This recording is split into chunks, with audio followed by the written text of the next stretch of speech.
Breaking చూస్తున్నాం. ఛత్తీస్గఢ్ పరిసర ప్రాంతాల్లో ఉన్న అల్పపీడనంకు అనుబంధంగా ఉపరితల ఆవర్తనం రుతుపవన ద్రోణి కొనసాగుతున్నట్లు వాతావరణ కేంద్రం వెల్లడించింది. దీని ప్రభావంతో ఏపీలో మరొక వారం రోజుల పాటు వర్షాలు కురుస్తాయని తెలిపింది ఐఎండీ. రాష్ట్రంలో 6 జిల్లాలకు భారీ వర్ష సూచన చేసింది. అల్లూరి సీతారామరాజు, ఏలూరు, పశ్చిమ గోదావరి, ఎన్టీఆర్, గుంటూరు, పల్నాడు జిల్లాలో భారీ వర్షాలు కురుస్తాయని ప్రజలు జాగ్రత్తగా ఉండాలని హెచ్చరించింది. ఈ క్రమంలో అధికారులు 6 ప్రధాన పోర్టుల్లో 3వ ప్రమాద హెచ్చరికను జారీ చేశారు.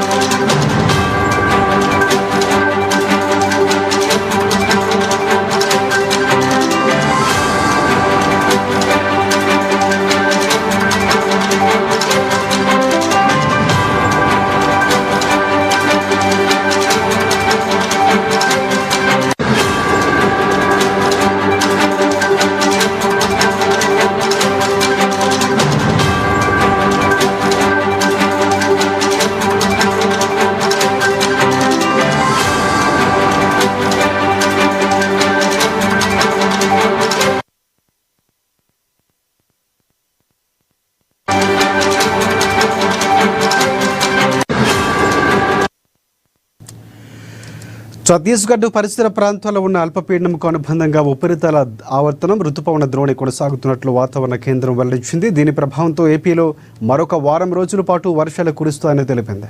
రాష్ట్రంలో 6 జిల్లాలకు భారీ వర్ష సూచన చేసింది. అల్లూరి సీతారామరాజు, ఏలూరు, పశ్చిమ గోదావరి, ఎన్టీఆర్, గుంటూరు, పల్నాడు జిల్లాలో భారీ వర్షాలు కురుస్తాయని ప్రజలు జాగ్రత్తగా ఉండాలని హెచ్చరించింది. ఈ క్రమంలో అధికారులు 6 ప్రధాన పోర్టుల్లో 3వ ప్రమాద హెచ్చరిక జారీ చేశారు.